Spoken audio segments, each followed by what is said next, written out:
Boa noite a todos. Deixa eu começar. Boa noite a todos, todas e todos.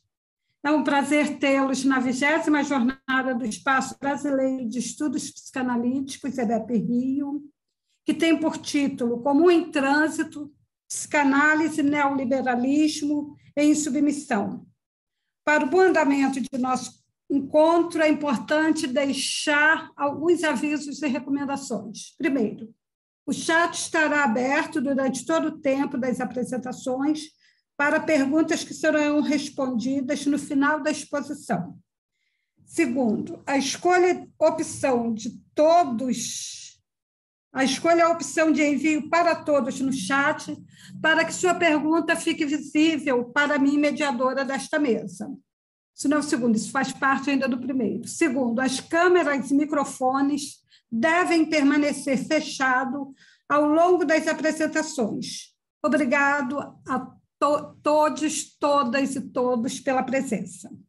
Bom, antes eu agradeço ao EBEP e à Comissão da Jornada pelo convite para mediar essa mesa, que tem por título Para Além do Litoral. É uma alegria estar aqui com Mariana Pombo, Eduardo Leal Cunha e Sara Wagner York. É uma alegria muito grande.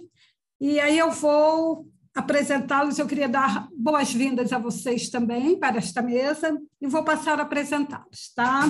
Eu vou deixar a Sara... Vou apresentar a Sara por último, porque logo a seguir ela começa a falar e ela pode acrescentar alguma coisa, né? Inclusive o título do que ela pretende falar, o tema, se ela também não quiser, ela começa a falar, tá bom, Sara? Eduardo Leal Cunha, psicólogo, psicanalista, doutor em saúde coletiva, professor da Universidade Federal de Sergipe e pesquisador associado da Universidade de Paris. Ele é autor do livro O Político e o Íntimo, Vegetação e Política, do Impeachment à Pandemia, e o outro livro, O que Aprender com as Transidentidades, Psicanálise, Gênero e Política, ambos publicados agora em 2021. Eduardo vai falar Utopias do Incomum. Mariana Pombo é psicanalista, membro do EBEP Rio, professora da Universidade Federal do Rio de Janeiro e autora do livro A Diferença Sexual em Mutação, Subversões Queer e Psicanalíticas, a ser lançado em breve pela Caligrafia Editora.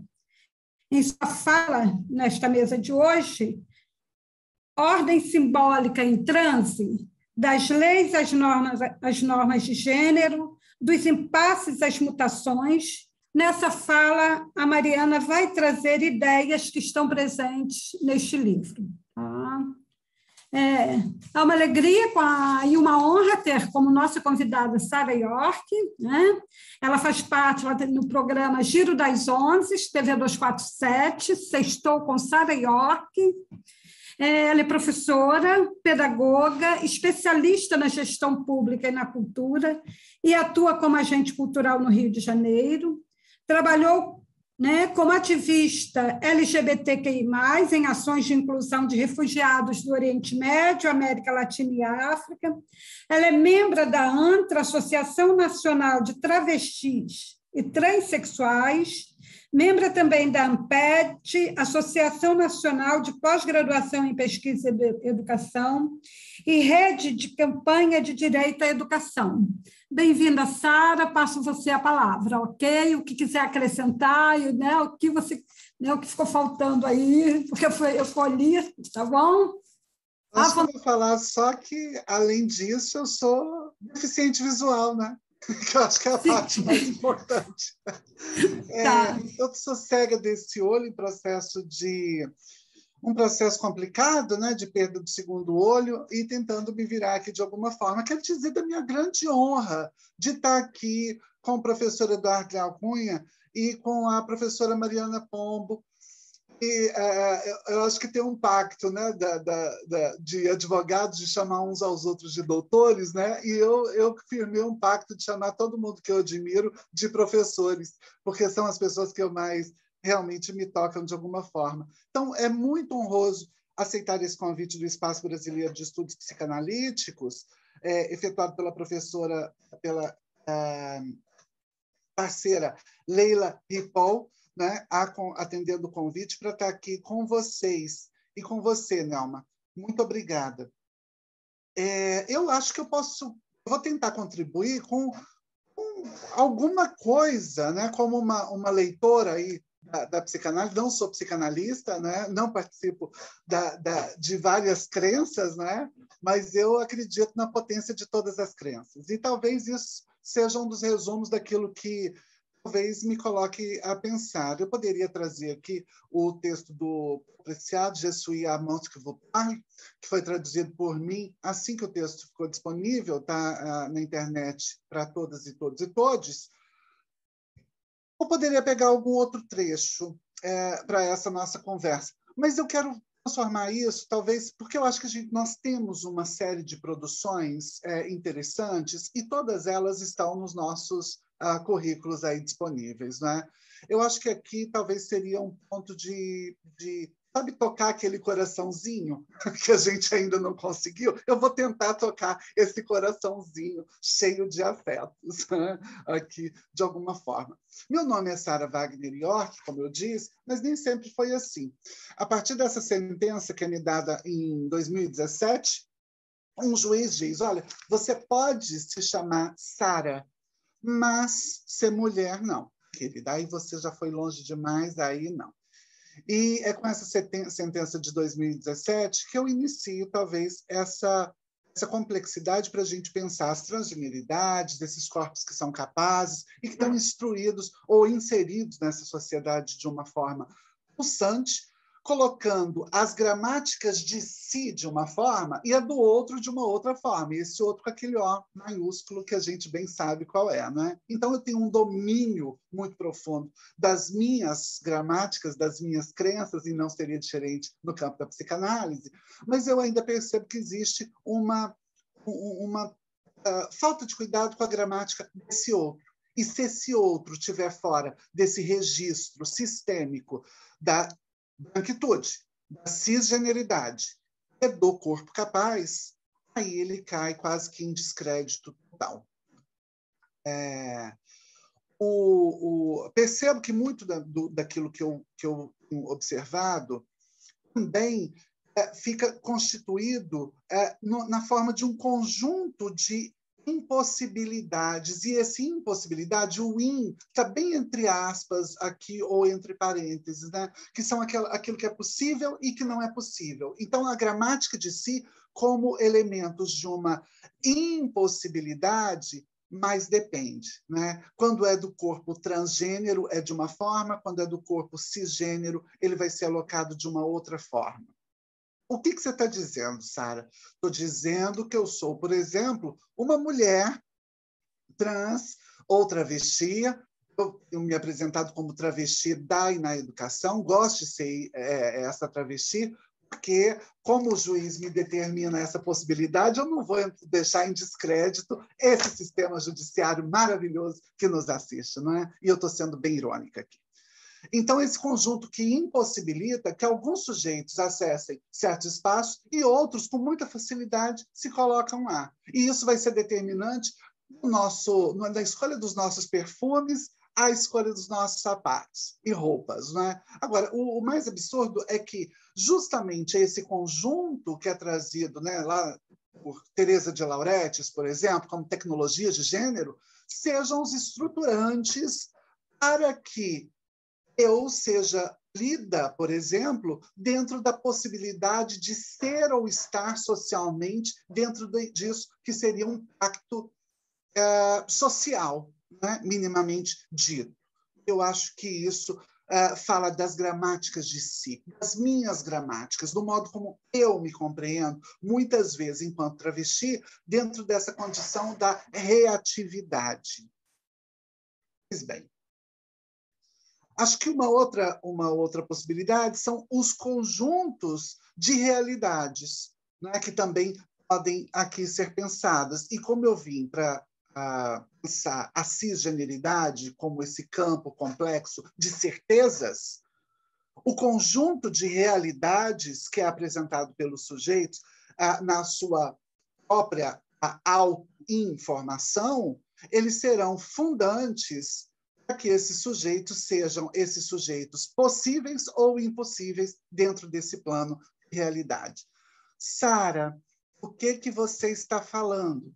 Eu estou falando sobre a possibilidade, talvez, de pensar uma vagina ainda, se ela ainda poderia ser pensada, e eu discuto isso num texto com Mariana Molica e Glória Seddon, deve sair agora, em breve, sobre a representação desse feminino em torno de um debate que o movimento queer, de alguma forma, levanta neste nosso tempo acerca da impossibilidade, e essa impossibilidade novamente marcada como possibilidade, de um anátomo-falo, ou de uma anatomia determinante da diferença sexual e da definição do gênero. Então, cada vez mais nos discursos é possível, eles sustentam, né, esse laço social, as consequências psíquicas que subvertem a diferença anatômica. A ciência oferece a possibilidade, e a gente sabe disso, de mudanças dos genitais, das características corporais, via hormônio, próteses, ósteses, enfim, vários modos. Mas no campo dos direitos e dos debates epistêmicos, nas lutas políticas, o paradigma já não comporta mais essa cisnormatividade como hegemonia plena. E talvez seja essa a minha presunção de trazer alguma forma de colaboração para essa discussão, não é? Com a psicanálise, como a psicanálise ela pode ler a subjetividade da sua época, ressignificando os conceitos fundados numa sociedade binária frente às questões trans, interrogam a restrição da diferença sexual e binária, incluindo aí a própria prática psicanalítica, não é? É uma pergunta. As pessoas trans, elas desafiam a sua com insistência, elas tomam publicamente essa palavra e o poder letal do extermínio de algumas forças que regulam, controlam essa sexualidade. E aqui eu faço um excerto, talvez, de uma citação, né, quando eu digo que a própria existência dos nossos corpos, até aqui, foi negada, e a possibilidade de nossa existência subjetiva, ela, desde sempre, é marginalizada. Hoje, as pessoas trans e transexuais, transgêneras, bissexuais e outras que buscam algum tipo de legitimidade, representatividade no espaço público, com consequências epistêmicas, sociais e políticas, que geram mudanças até o ponto de não retorno ao que era antes. E quando eu penso nesse não retorno ao que era antes, eu preciso falar de Gabriela Leite, e quem não lembra dela, né? Gabriela Leite, que dizia que viria uma onda conservadora. Essa mulher que falava da vulnerabilidade, disso que seria colocado em descrédito, né? Quem é que fala e quem é que tem a legitimidade de falar por? No entanto, a tamanha transição da sexualidade no laço social faz os sujeitos pararem ou pagarem com os próprios corpos um preço altíssimo, o extermínio de suas próprias vidas e a invalidação dos seus próprios saberes. Lacan retoma Freud no Seminário 11 para afirmar que a transferência é a atualização da realidade do inconsciente e que a realidade do inconsciente é verdade insustentável, a realidade sexual. O que implica não somente o analista diante do sujeito do inconsciente e os efeitos que as transições do corpo aí se inscrevem, mas também a transferência das comunidades LGBTI com a própria psicanálise. Escutar essa comunidade, seja em seus enunciados públicos ou públicos, né, professor Eduardo, de reivindicação política, suas teorias e práticas, seja no 1 a 1, que se coloca em nome da ruptura de uma moral letal, é, antes de tudo, uma questão de ética e, mais ainda, condição de sustentação da própria prática psicanalítica contemporânea. A gente poderia, inclusive, ousar dizer que estamos numa época cujo a realidade do inconsciente seria transexual, uma realidade do inconsciente transexual. Se a Butler coloca para nós 4 pontos, e esses 4 pontos eles se alicerçam, né? Eles em gênero, sexo, desejo e prática sexual, a gente poderia pensar que qualquer um que fuja da regra de linearidade desses conceitos estaria dentro de um nível de marginalidade do seu próprio corpo. Vale ressaltar que Lacan aponta que a diferença sexual repousa na cópula acentuada de 2 polos, o macho e a fêmea, de onde vige a mola da reprodução e que a diferença sexual se associa ao registro biológico através de caracteres e funções sexuais secundárias, considerando que o estruturalismo moderno se estabelece nesse nível, portanto, incluindo aí o próprio conceito de significante. Ora, na leitura lacaniana do falo, enquanto um significante, pode-se deduzir que a diferença sexual se erige pela linguagem, pelas consequências psíquicas que são extraídas da ligação do psíquico com o corpo. À medida em que o significante atesta a ausência de uma presença, o representante de uma perda, e não necessariamente correspondente ao pênis. No entanto, sabemos o quanto há toda uma alegoria freudiana que deduz o falo da presença e da ausência do pênis, tornando a leitura psicanalítica lacaniana atrelada a essa bipartição. Há também toda uma guinada para o além do falo. Do último ensino de Lacan, alarga o conceito de feminino a partir da perspectiva do gozo a mais, recolocando o campo do sujeito e as relações com o outro sexo em toda a sua multiplicidade de posições. Ainda assim, as fórmulas da sexuação são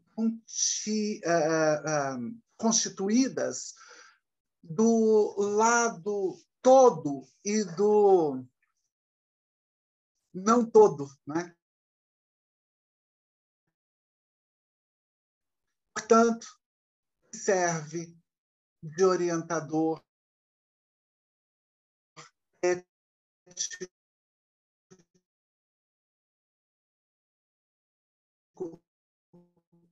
político, clínica deste nosso tempo, que, utilizadas de muitas formas, sendo atualizadas muitas vezes, pela revolução da luta trans, ganha hoje destaque em espaços acadêmicos de ativismo político, nas instituições de formação e também na grande mídia. A arte encontra modos de tangenciar aquilo que faz furo a um suposto universal do poder e do saber, abrindo brechas para que as múltiplas e cruciais questões colocadas pela causa LGBTQIA+, sensibilize os ouvidos destes psicanalistas que aqui estão, contemporâneos, né? Lembrando desse tempo e dessa época, para que se insiram nessa problemática, dialogando com os movimentos sociais. Por isso, eu faço questão de dizer que sou da ANTRA, recuperando a especificidade da psicanálise. Os modos de gozo de um sujeito são sempre singulares, e o psicanalista não visa normatizar o gozo. Ora, mais uma vez, é preciso dizer que, estando o corpo trans e travesti aqui diante de vocês que trabalham dentro de um sistema de crenças, algumas dessas questões precisam ser minimamente repensadas. E eu sei disso, encaminhando para o final, dizer que, quando estive doente por 2 vezes nesse primeiro semestre, por 2 vezes eu tive que ouvir da médica que me atendia, ou das médicas que me atendiam, e pessoas como eu tinham maior propensão de ter alguns problemas de saúde. Por isso, tantos exames de hepatite, porque as doenças venéreas elas são mais próximas das pessoas trans e travestis. Na minha segunda alta, a médica me deu um laudo dizendo que eu estava com transtorno psíquico, borderline, depressiva ansiosa. E eu volto para minha casa extremamente abalada, com alguns remédios, acreditando que aquilo era um dado real, visto que eu havia sido consultada por um psiquiatra e por uma psicóloga. O meu susto acontece quando, ao assistir um programa do Fantástico, o Luciano Zafir, o pai da Sasha, que todo mundo conhece, diz que ele teve os mesmos problemas que eu tive em decorrência de uma cânula inserida na sua traqueia. A este homem branco não tem o laudo de borderline, de depressão e ansiedade. Mas a essa travesti tem, como tantos outros já tivemos. Preciso lembrar que entre 1991, com a retirada da homossexualidade dos conceitos de doença, nós temos aí uma pausa de 30 anos para repensar a transexualidade. Então, abro essa fala pensando o que viria a seguir se não fosse Mariana Pombo e Eduardo Leal Cunha ao meu lado. Porque eu não sei se, sendo a primeira a falar, eu estaria em um lugar de análise, de paciente e de vítima. Estando ao lado dessas pessoas, eu sei que tranquilamente posso encerrar a minha fala pensando que talvez tenhamos um debate menos comum, a produção desse comum, Eduardo, que você insistentemente diz sobre essas formas daquilo que a gente compreende como novas sexualidades, não é? Madame Satã não é nova, Chica Manicongo não é nova, mas talvez a nossa compreensão sobre esse corpo, que foi tão criminalizado em outros momentos, seja a produção desse comum que você tão lindamente anunciou aqui para todos nós antes desse momento. Muito obrigada. Obrigada, Sara, muito obrigada. O privilégio de ser a primeira a falar, o privilégio de todos e todas que vão compor as mesas do EBEP, e para também dispor do tempo aí. Agora, Mariana e Eduardo quer, né, quer ir primeiro, Mariana, e são 15 minutos agora, né, eu vou acompanhar a fala de vocês, tá bom? Eu vou me desculpar, pelo amor de Deus, era 15 minutos, eu achei que era 2 horas, Eduardo. Mariana, mil perdões. Não, você, por isso o convite, eu não dei esse limite para você, eu dei um tempo como convidada para você falar, tá bom? Você quer ir, Mário? O que é que eu faço? Tanto faz. Como você achar melhor. Eu vou logo, eu estou ansioso para dizer 2 coisas a Sara. Primeiro, que é um prazer conhecê-la, né? A gente tem um amigo comum, que é o Rafael Leopoldo, então eu ouço falar frequentemente de você com muito carinho. Enfim, já li textos seus, então estou com muita... Enfim, para mim é muito bacana esse encontro. E queria lhe dizer uma outra coisa, que é a seguinte: a Gabriela Leite foi convidada à nossa 4ª jornada em 2005, né, exatamente numa mesa que se chamava O Retorno da Moral Sexual Civilizada, né? Enfim, ela acabou não indo para a jornada, né? Quem foi falar foi o companheiro dela, porque no dia ela foi convocada a Brasília porque o governo Bush tinha cortado toda a verba de financiamento do USAID para o Brasil, porque a gente distribuía preservativos e dava atenção médica a trabalhadoras do sexo. Então, enfim, a gente estimulava a prostituição, segundo o governo norte-americano, e aí uma parcela enorme da verba foi cortada. Ela teve uma reunião de emergência em Brasília. Mas eu achei muito bacana quando você trouxe, a Gabriela, exatamente com essa ideia da moral, né? A mesa chamava exatamente o retorno da moral sexual civilizada, que é um título de um texto de Freud, enfim. Então, dito essas duas coisas, eu vou começar. A Sara tocou em 2 pontos, pelo menos, né? Que tem um pouco, me servem de mote para a minha fala. Primeiro, a ideia de impossibilidade, né? De trabalhar no campo do impossível, né? E o segundo foi a ideia de revolução, né? A ideia de o campo do impossível, inclusive como campo do ponto onde não há mais retorno, né? De uma transformação radical.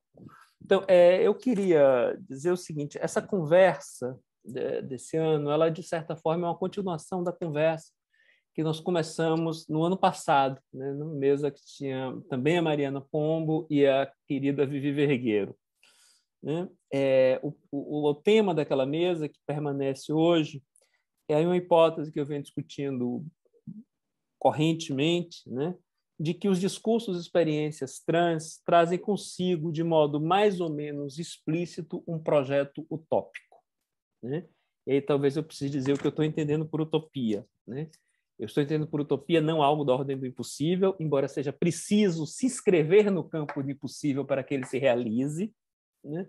Mas, sobretudo, como um projeto de transformação do mundo que se apoia numa recusa radical da realidade vivida, do mundo que nós temos hoje, que é percebido como um mundo distópico, né? Uma transformação do mundo para a qual é necessária uma articulação radical entre a transformação social, a transformação dos nossos modos de vivermos juntos e a produção de novas formas de existência, de novas modalidades de relação consigo mesmo. Então, é essa hipótese de trabalho, né, com a qual eu tenho me debatido, né, e a partir dela eu pensei em alguns, né, e gostaria de propor a vocês alguns elementos que me parecem constituir traços importantes, né, e, de certo modo, comum a essas pequenas utopias, né, utopias muitas vezes periféricas, marginais, né? Primeiro, a necessidade de uma nova relação com a realidade, a reinvenção do real, né? O que implica, por exemplo, implicaria, nos termos do Preciado, um novo regime perceptivo, uma nova epistemologia, né? Ou, nos termos do Jack Halberstam, uma subversão das hierarquias que cristalizam relações de poder e de saber. É preciso transformar o nosso modo de perceber o mundo e a nós mesmos. É preciso, a partir daí, perturbar os limites do humano, né? Se durante muito tempo, né, as pessoas que viviam experiências de dissidência em relação à norma binária de gênero e tinham práticas sexuais dissidentes, se por muito tempo essas pessoas não puderam pedir mais do que nos aceitem como humanos, né, elas agora dizem: aprendam conosco a transformar os limites do humano, né? Reinvenção dos corpos e das subjetividades como condição da produção de novos laços afetivos e sociais. Um terceiro ponto, a centralidade da questão do tempo e a subversão da cronologia, né? A reinvenção das nossas memórias. Em quarto lugar, talvez o mais evidente, a crítica ao regime patriarcal. Mas, mais do que isso, a crítica ou recusa ao modelo vertical de transmissão simbólica, ancorado ou percebido como fundamentalmente reprodutivo e heterossexual. Por fim, e é desse ponto que eu parto para a minha fala, a afirmação da singularidade do sujeito ou dos agentes e sua centralidade na luta por um outro mundo ou lugar, o que nos remete à posição do indivíduo nessa história, do que entendemos por indivíduo, ou melhor, né, do que entendemos como sujeito, né, como essa experiência, como percebemos esse ente particular que tem um corpo e se percebe como sujeito de determinadas ações e se posiciona e dotado de uma posição particular no mundo e diante do outro. Isso é uma forma de tentar descrever o indivíduo sem, né, ceder à categoria de indivíduo, né? Que esse é o nosso problema, né? Então, me parece que o fato de que para essas experiências dissidentes, a relação com o corpo, a experiência da intimidade, são elementos fundamentais da sua experiência política, né? Nos obriga, né, a pensar sobre essa categoria de indivíduo e nos obriga também a pensar sobre o que constitui o comum, né? Então, é a partir daí que eu gostaria, muito brevemente, né, nos meus 15 minutos, de apresentar dois problemas teóricos, ou dois problemas teórico-políticos, que me parecem constituir tarefas urgentes e que, de algum modo, para as quais, de algum modo, talvez a psicanálise possa contribuir, né, não a responder, né, ou talvez a quem, como dizia Freud, a ver com clareza as obscuridades. Qual é o primeiro problema? O problema do indivíduo ou da singularidade, né? Que, aliás, já está colocado por algo central à nossa experiência contemporânea, que é o problema do reconhecimento, né? E que eu costumo dizer, enfim, muito em umas conversas com Vladimir Safatli, né, como produzir formas de reconhecimento não identitário, né? Formas de reconhecimento que legitimem o outro sem aprisioná-lo em uma identidade, né? Sem circunscrevê-lo a uma política de direitos, né? Ou seja, como pensar na experiência subjetiva como algo absolutamente único, singular, corporificado, passível de reconhecimento pelo outro, sem submeter-se à identidade, sem submeter-se à categoria do indivíduo proprietário de si, definido pelos seus atributos. Esse é o primeiro problema. O segundo problema, derivado deste, é como, a partir dessa singularidade radical desse sujeito corporificado, né, marcado por uma singularidade inegociável, pensar a construção de algo da ordem do comum. Um comum que não traga, portanto, consigo relações de pertencimento, nem, portanto, de exclusão. Um comum que não nos remeta necessariamente à ideia clássica de comunidade. Ou seja, que tipo de laço solidário é possível em um mundo de sujeitos que tem como elemento central de sua experiência, tanto subjetiva quanto social ou política, a afirmação de sua diferença, de seu desejo, daquilo de que tem de mais íntimo? É possível um comum feito de incomuns? Eu aqui me aproximo, né, do tema da multidão, né, e também daquilo que o Vladimir chama de ninguém, né? Ele pega um exemplo de um manifestante dos movimentos de 2013, que, quando perguntam a ele quem é você, ele diz: eu sou ninguém, né? É possível ser ninguém e ser absolutamente si mesmo, né? E, a partir daí, desse equilíbrio entre ser ninguém e não ser nada, e ter um corpo e estar marcado por esse corpo, produzir um comum, né? Temos, então, dois problemas. O problema do indivíduo, do individualismo, e o problema do comum, né? Algumas coisas eu acho que a gente precisa ter em mente nesse percurso, né? Por exemplo, o Lee Edelman, que é um polo importante no debate sobre as utopias queer, né? Ele diz o seguinte: jamais haverá uma utopia queer, né? Porque o queer, marcado por a sua ininteligibilidade, é incompatível com a ideia de uma harmonia, né? de um mundo totalizado e uniformizado, né? Ou seja, na utopia não haveria espaço para o queer, para o ininteligível, né? Por causa da impossibilidade de uma comunidade harmônica e de uma conciliação das diferenças. Mas não podemos pensar a utopia, sobretudo, como ruptura com essa realidade distópica, né? Não podemos, volta a minha questão, produzir um comum a partir da diferença radical, né? É curioso, né? Eu intitulei esse subtópico assim, algumas coisas para ter em mente. Uma outra coisa que precisamos ter em mente é a crítica de muitos psicanalistas, como Elisabeth Roudinesco, Charles Melman, Jean-Pierre Lebrun, ao que consideram o individualismo radical das pessoas trans, que estariam submetidas ao imperativo neoliberal do gozo, que se dá a despeito de qualquer consideração ao social e ao coletivo. É disso que se trata? Ou se trata exatamente de uma reinvenção, né, dessa experiência subjetiva, né, que implode a noção de identidade, né, que subverte a própria ideia de indivíduo? Mas, enfim, pode o comum ser produzido a partir do incomum? Como definimos, então, esse comum? Enquanto espaço compartilhado e não como traço subjetivo que garante pertencimento e segurança. Será para isso preciso pensar numa subversão da propriedade, liberar e, ao mesmo tempo, liberar o comum do comunitário, que é fundado no pertencimento identitário? É possível um comum sem comunidade? Como criar as condições políticas e subjetivas, ou simplesmente as condições existenciais, para a construção de laços não identitários, outras formas de coletividade para além daqueles sustentados no modelo identificatório da psicologia das massas e que se articulem a outras formas de reconhecimento? Então, é esse o problema, né? E aí eu vou concluir, obviamente, lançando a provocação e a tarefa, e deixando a tarefa com vocês, apontando 2 caminhos para a resposta, né?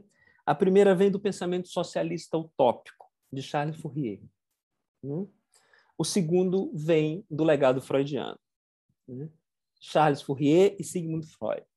2 críticos radicais da racionalidade moderna, essa racionalidade marcada pela epistemologia da diferença sexual, pela racionalidade instrumental, né? 2 críticos radicais da moral civilizada, separados por um século, né? De Fourier me interessam a mania e as séries. As séries é como Fourier pensa a formação de laço, de grupo, né? E, em segundo lugar, do Freud, as identificações. O que me interessa no legado de Charles Fourier? Me interessa a pergunta: o que constitui um laço? Como as pessoas se ligam? Para Fourier, elas se ligam a partir das suas manias, ou seja, precisamente do reconhecimento do que elas têm de mais particular, de mais supérfluo, daquilo que não pode ser submetido a uma hierarquia de necessidades, do que é maníaco. Então, a mania é o grande organizador do mundo fourierista, né? E é ela que é a base para o que há de comum no Fourier, que é exatamente a formação da série. E aí o Fourier diz: a série é formada por um consenso maior e por vários dissensos, né? A série é uma formação de laço onde o que une é a diferença, né? Pois exatamente porque essas diferenças, né, que permitem que a série não se totalize, não se feche, não se transforme num conjunto que produz exclusão, né? Então, se o sujeito é constituído por um conjunto de manias e afetos, né, se ele é definido por afecções particulares, né, pelo que ele gosta de comer, pela sua paixão por manteiga rançosa, né, e não mais por um conjunto de atributos nem de hábitos de consumo, né, a construção do comum se dá a partir do compartilhamento de prazeres e afetos. E aí eu me lembro, e lembro a vocês, né, do trabalho de José Munhoz em Cruising Utopia, traduzido em espanhol por Utopia Queer, né? Mas eu acho que tem que respeitar o Munhoz e traduzir em português como Utopia da Pegação, acho que seria a melhor tradução, né? O Munhoz ele toma como figura utópica o banheiro público, a pegação no banheiro público, né? O banheiro do Munhoz é um território de ninguéms. São corpos sem nome unidos pelos seus prazeres. E ali produz-se um comum que não produz pertencimento, que não produz exclusão e que não se ancora em identidades. E ancora-se precisamente no anonimato, né? Onde só a mania está em jogo, né? Então, esse é o legado fourierista. E qual é o legado freudiano? O legado freudiano é a tentativa de responder a essa pergunta: que outras formas de laço que não a identificação, tal como descrita na psicologia das massas? E aí a minha proposta é que a gente se volte para a interpretação dos sonhos. E pense a identificação como um mecanismo, como forma de ligação e de investimento, cujos efeitos podem ser contingentes e instáveis. Eu lembro da utopia como sonho em Ernest Bloch, que, aliás, é um dos autores de referência do Munhoz. O sonho como linguagem, como condição de outro pensamento, submetido a outro regime perceptivo, no qual o vínculo com o outro talvez seja marcado precisamente por essas identificações contingentes, provisórias, instáveis. E aí eu paro por aqui. Obrigado a vocês.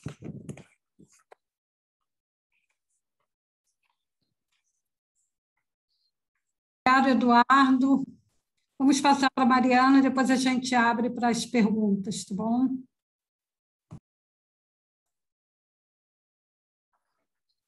Oi, gente, boa noite. Então, em primeiro lugar, também quero falar da minha alegria, assim, de fazer parte dessa que é a 20ª jornada do EBEP, mais ainda de compor a mesa com Eduardo, Sara e Nelma.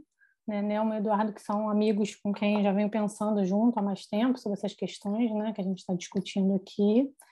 E a Sara, que eu estou tendo o prazer de conhecer hoje, mas já esperando que essa seja também a primeira de muitas conversas. Gostei muito, né, das falas que me antecederam. Vou tentar,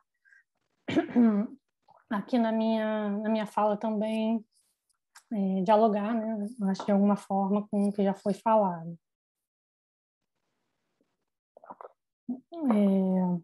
Então, eu coloquei esse título, né, Ordem Simbólica em Transe, né, uma pergunta, primeiro para fazer uma brincadeira, né, com o título da jornada, que é comum em transe, mas também porque o que eu estou pensando em fazer aqui, né, é problematizar justamente essa categoria de ordem simbólica, né, ou simplesmente de simbólico, uma categoria da psicanálise lacaniana.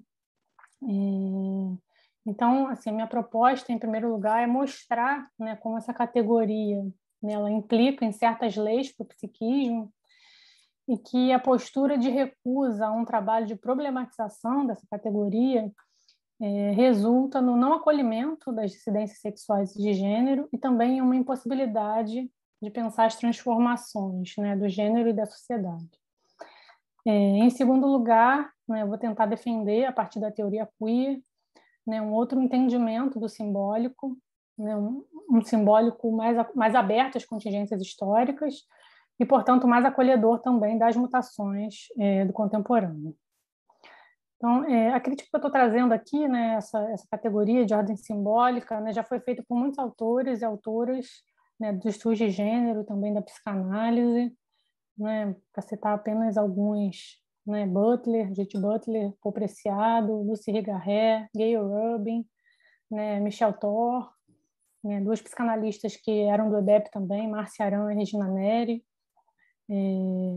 Então, é claro que, enfim, os autores têm a sua singularidade, mas de uma maneira geral, né, a crítica, né, que a gente pode a crítica é de que a gente pode encontrar em Lacan, né, a ideia de um simbólico, uma ordem simbólica imutável, né, que teria operadores universais, atemporais, que regulariam a priori a sexuação e o desejo.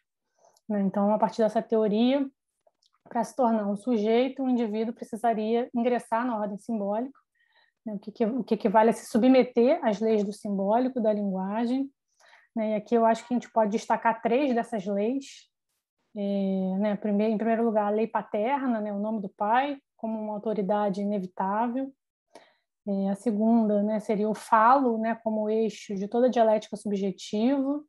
Né, eu acho que a gente pode encontrar isso, né, tanto no trabalho mais inicial do Lacan, né, se a gente pega, por exemplo, o Seminário 4, né, ele diz que a primazia do falo é instaurada pelas próprias particularidades da ordem simbólica, ou seja, a própria ordem simbólica conferiria ao falo um lugar privilegiado, né? Então, é um momento em que o Lacan pensa a mulher e o homem a partir de ter ou não o falo, né? Eu acho que a gente também encontra isso mais para o final, por exemplo, no Seminário 20, né, em que as duas modalidades de gozo também são definidas a partir do falo. Né? A gente tem um falo fálico e um falo além do falo. Né? Então, o falo continua, né, como referência para pensar a sexuação. E a terceira lei, né, além da lei paterna do falo, acho que a gente pode colocar a heterossexualidade, né, também colocada como uma norma para a escolha de objeto, né, de homens e mulheres. Então, a crítica, né, continuando, né, de que, embora o Lacan se afaste da anatomia e da biologia, ele acaba propondo a subjetivação, né, a diferenciação dos sujeitos como sendo orquestrada por significantes, por leis que ganham esse estatuto de ahistoricidade, de imutabilidade, né, como se existissem leis universais, apartadas da história, né, que fossem estruturantes do psiquismo. E juntas, né, articuladas, essas leis compõem, né, o paradigma da diferença sexual, né, que já foi aqui citado nas falas anteriores também, né, essa separação binária e hierárquica entre os sexos masculino e feminino, e reafirmam relações e posições relativas a sexo e gênero, inscritas em uma época histórica patriarcal e machista. Né? Daí, inclusive, o Paul Preciado chamar a psicanálise de ciência do inconsciente patriarco colonial, nesse livro que a Sara mencionou, né? Eu Sou um Monstro que Eles Falam, que ela, inclusive, traduziu. Né? Então, a preocupação, né, que é social, política e também clínica, que vem junto com essa crítica, né, é de que maneira esses determinismos e essas rigidezes do discurso estruturalista têm efeitos violentos sobre os sujeitos dissidentes de gênero, justamente porque elas produzem, né, esses determinismos e as rigidezes produzem campos de inteligibilidade e ininteligibilidade. Né? Então, o falo, o nome do pai, o Édipo, né, eles configuram normas heterossexuais, binárias, patriarcais de subjetivação, que são tidas como indispensáveis e inalteráveis e que conduziriam a posições fixas de identificação de desejo. Né? Então, a consequência é que quem não se conforma, né, ou quem transgride essas normas, quem não assume as posições sexuais previstas, entre aspas, é considerado como abjeto, como não humano, né, como uma subjetividade inviável, né, ou, para usar os termos que a Sara trouxe, como corpos que caem em descrédito total, né, como sujeitos impossíveis. Né? Eu acho que é disso, né, que se trata. E a gente sabe, né, assim, a quantidade de discursos conservadores da psicanálise contemporânea, né, que a gente ouve e lê. Né? A gente sabe, por exemplo, né, a Sara hoje trouxe um exemplo de uma patologização, né, que ela sofreu, né, no campo da medicina, da psiquiatria. A gente sabe também que as pessoas trans também são patologizadas no próprio campo da psicanálise, né, muitas vezes diagnosticadas a priori como psicóticas, né, muitas vezes ditas como fora do sexo, entre aspas, mais uma vez. Né, a gente tem um exemplo mais recente, que foi um texto do Jacques Alain Miller, né, em que ele define, né, os ativismos trans como uma crise, uma revolta, um suprematismo trans, né, do qual o Preciado, inclusive, seria um dos representantes. Né? E ele relaciona isso que ele está chamando de revolta trans, né, o suprematismo trans, a destruição do sujeito suposto saber, do nome do pai, né, e ele relaciona também a uma bagunça em que Butler e os estudiosos de gênero teriam transformado o campo da sexualidade do gênero, né, que esse campo estaria hoje de cabeça para baixo. Tem um outro psicanalista francês, né, que diz também que a política de minorias, ao colocar a diferença dos sexos em questão, implodiria a ordem simbólica que a diferença sexual funda. Né? Então, ele fala de uma dessimbolização generalizada na atualidade. Né? Ele chama os filhos de famílias homoparentais de indivíduos simbolicamente modificados. Né, o argumento seria que nessas famílias não estaria em jogo uma sexualidade sem alteridade e que isso inviabilizaria um édipo normal, entre aspas, mais uma vez. Enfim, os exemplos são muitos, eu vou poupar vocês assim, desses exemplos, mas muitos trazem essa ideia, né, uma dessimbolização, um pseudo-simbólico, um simbólico virtual, sujeitos deficitários do simbólico, né, sempre tem essa ideia, né, de que existe uma ordem simbólica que não deveria estar sendo, na qual não se deveria estar mexendo, assim, que as consequências seriam terríveis, assim, né? Mas então, enfim, eu trouxe esses exemplos porque eu queria mostrar, né, como continuar defendendo, né, essa ordem simbólica patriarcal, o Édipo, a heterossexualidade, a hierarquia entre os sexos, entre o pai e a mãe, como condições sine qua non da subjetivação, resulta em uma posição desumanizante. Né? Acho que o Eduardo tocou nesse ponto também. Né? Desumanizante porque entende como não humanos, né, como não humanizáveis, ou como monstros, para usar mais uma vez o termo do Preciado, né, os indivíduos e os arranjos familiares que não se enquadram, né, que não se encaixam nesse esquema estruturalista, nesses pressupostos e regras rígidas de humanização. Né? E, além disso, acho que esses exemplos eles também mostram como há uma dificuldade e mesmo uma recusa, né, de alguns psicanalistas em aceitarem que as normas antigas de gênero, inclusive certos dispositivos teóricos clínicos da psicanálise, né, que são dispositivos reducionistas, patologizantes, estão defasados e precisam ser repensados e renovados. Né? Então, dito de outro modo, né, no contexto atual de transformações importantes do gênero, da sexualidade, do exercício da parentalidade, essa categoria de simbólico ou ordem simbólica, ela parece que se torna um obstáculo teórico para nós que estamos implicados na desconstrução das normas de gênero e na revisão dos regimes de inteligibilidade.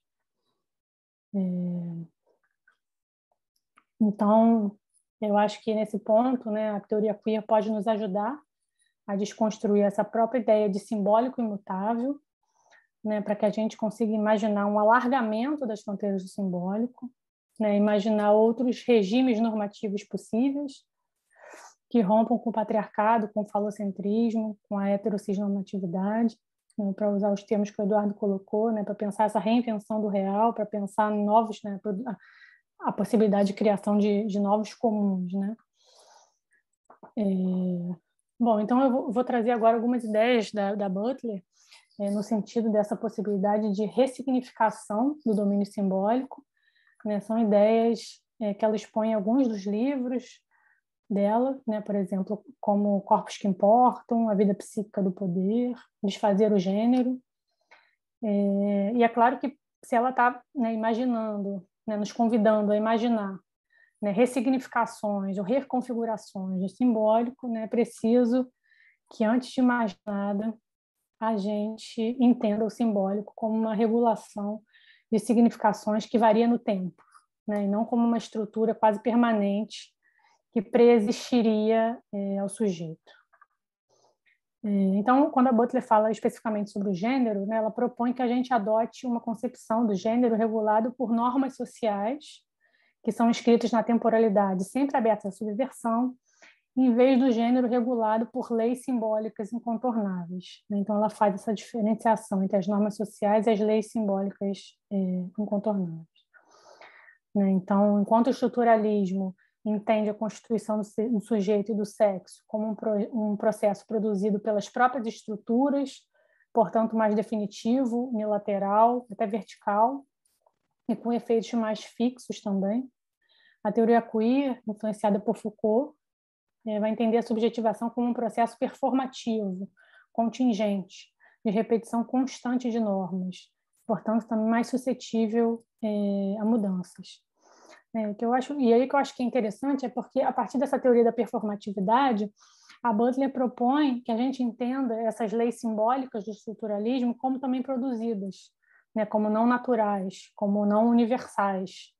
Então, a ideia é de que, do mesmo modo que a divisão binária de gêneros nos parece natural, de tanto que a gente performa feminilidade e masculinidade nos nossos rituais sociais diários, as leis do simbólico elas também parecem ter um poder prévio ideal, de tanto que elas são citadas, reiteradas, né, mas, na verdade, elas são contingentes.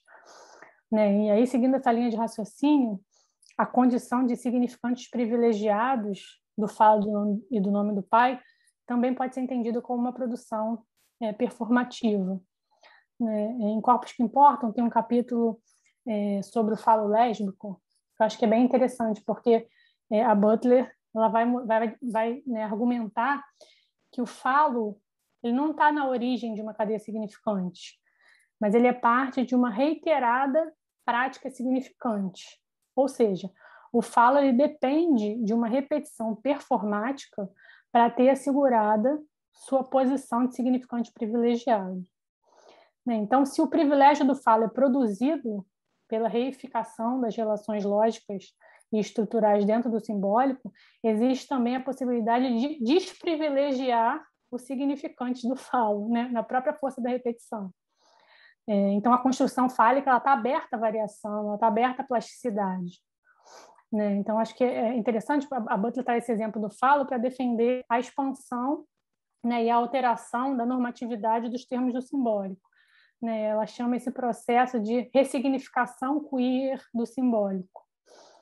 Em Desfazer o Gênero, né, ela faz uma discussão que eu acho interessante também, sobre diferença sexual e ordem simbólica. Eu vou ler uma citação dela. Ela fala assim: aceito que os conceitos sociológicos do gênero, entendidos como mulheres e homens, não podem ser reduzidos à diferença sexual. Mas ainda continuo preocupada porque se entende que a diferença sexual funciona como uma ordem simbólica. O que significa para dita ordem ser mais simbólica que social? E o que ocorreria com a tarefa da teoria feminista de pensar sobre transformação social, caso se aceitasse que a diferença sexual está orquestrada e restrita a um nível simbólico? Caso seja simbólica, pode variar? Quando faço essa pergunta aos lacanianos, geralmente me respondem que as mudanças no simbólico levam muito tempo. Pergunto-me quanto tempo mais terei de esperar. Então, eu acho que nessa citação a Butler está dialogando, né, com autores lacanianos que argumentam que a diferença sexual ao nível simbólico não tem conteúdo semântico, né, que ela e inclusive tem a crítica de que a Butler não teria entendido isso, né?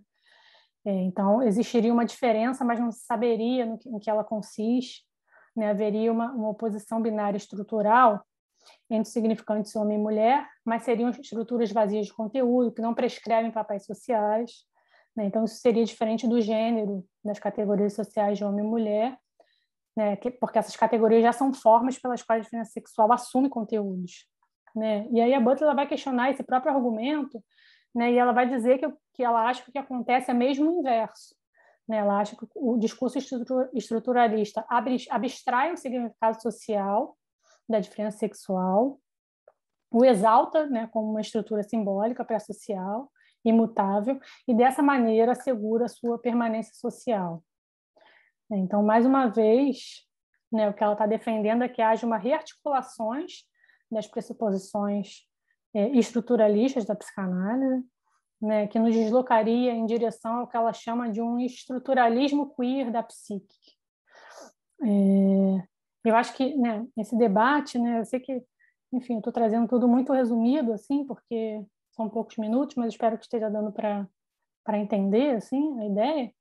Mas acho que esse debate, né, fica evidente como que os teóricos queer eles estão propondo que a gente rompa com certos binarismos que para o estruturalismo lacaniano parecem intransponíveis, né? Então, me parece que há aí um binarismo estrutural, né, que se mantém como condição da subjetivação, mesmo que ele não se refira ao gênero, mesmo que não se refira ao imaginário, à anatomia, né, mesmo que não haja um saber sobre ele, mesmo que os dois gozos não sejam metades complementares, né, mas parece que esse pensamento estruturalista não abre mão do pressuposto de uma diferença fundante na origem, né, apesar de não saber o que é essa diferença, né? Então, acaba se admitindo a existência de uma pré-discursividade, né, ainda que da ordem da linguagem e não da biologia.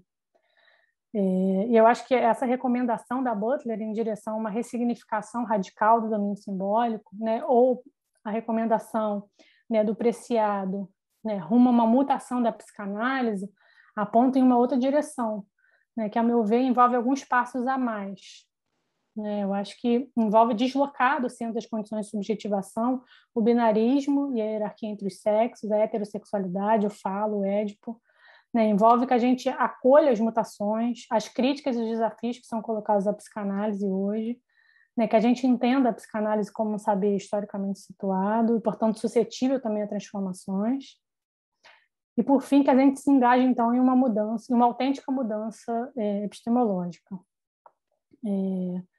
A psicanalista argentina Ana Maria Fernandes diz que um campo conceitual só avança quando encara o desafio de produzir pensamento no limite do que não se sabe, ali onde não se conta com a base epistêmica necessária. Ela diz que se trata de uma tarefa incômoda, mas que pode evitar que os não pensados de uma teoria que compõe seu domínio inconsciente se cristalizem, se estabeleçam como proibido de ser pensado e assim instituam desmentidos nesse campo. Então, eu termino a minha fala, né, com essa dupla recomendação, né, de que a gente abra mão de pressupostos estruturalistas, né, que produzem violência e abjeção, e que a gente se dedique, então, a pensar esses não pensados da teoria psicanalítica. Tá bem, não.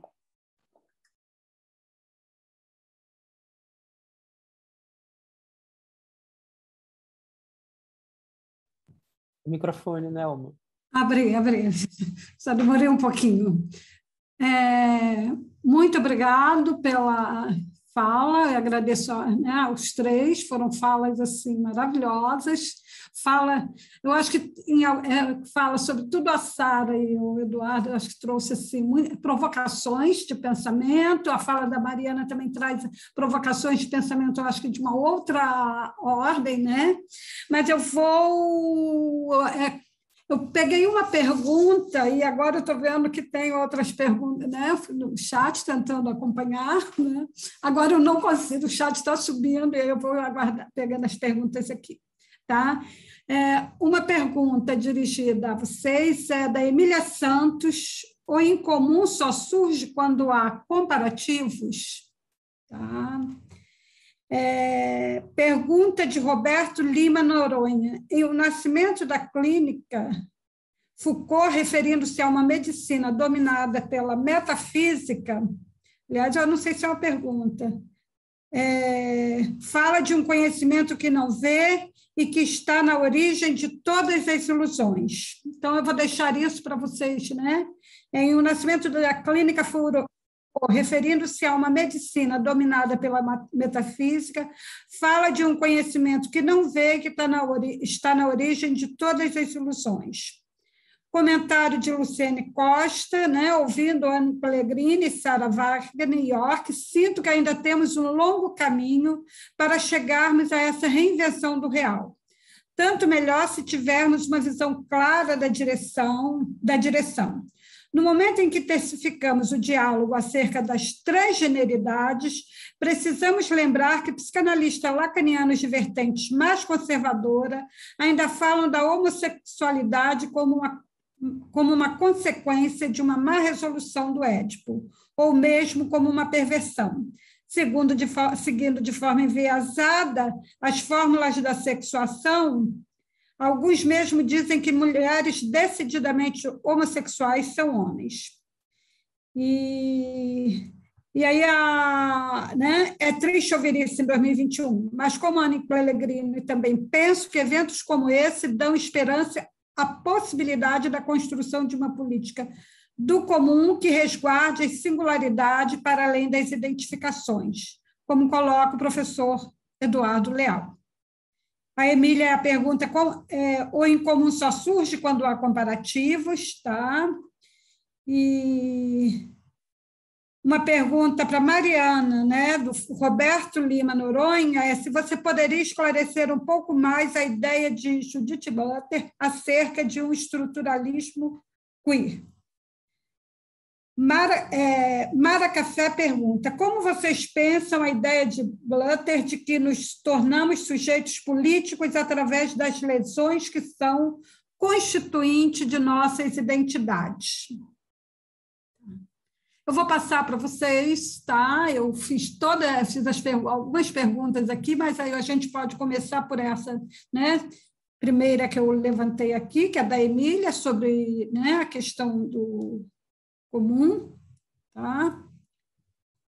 E depois, se precisar, eu vou repetindo as outras, tá bom? Porque eu li todas que me chegaram aqui, mas se precisar, eu vou repetindo as outras. Tá? Eu fiz um combo, Nelma. Fiz um combo porque eu sou professora de 6º ano. E aí eu falei, já vou tacar todo mundo aqui no mesmo... Então, vamos lá, Sara, vamos começar com o seu combo. Eu acho que eu queria, na verdade, era dizer assim, depois de ouvir todos os colegas, né, e dizer do meu orgulho mais uma vez. Acho que tem coisas aqui que, se são do campo da psicanálise, Eduardo e Mariana responderão muito bem. O que eu queria dizer é assim, pegando, talvez a última pergunta que foi colocada aqui, da Mariana, da Mara, que vai dialogar com alguns pontos do que talvez eu possa contribuir de alguma forma. Né? Ela fala assim, como vocês pensam a ideia da Butler de nos tornarmos sujeitos políticos através das lesões que são constituintes de nossa identidade? E aí eu vou voltar lá no que Eduardo estava falando, quando ele traz essa discussão. Ele falou que discute o indivíduo e o reconhecimento com Sartre, né?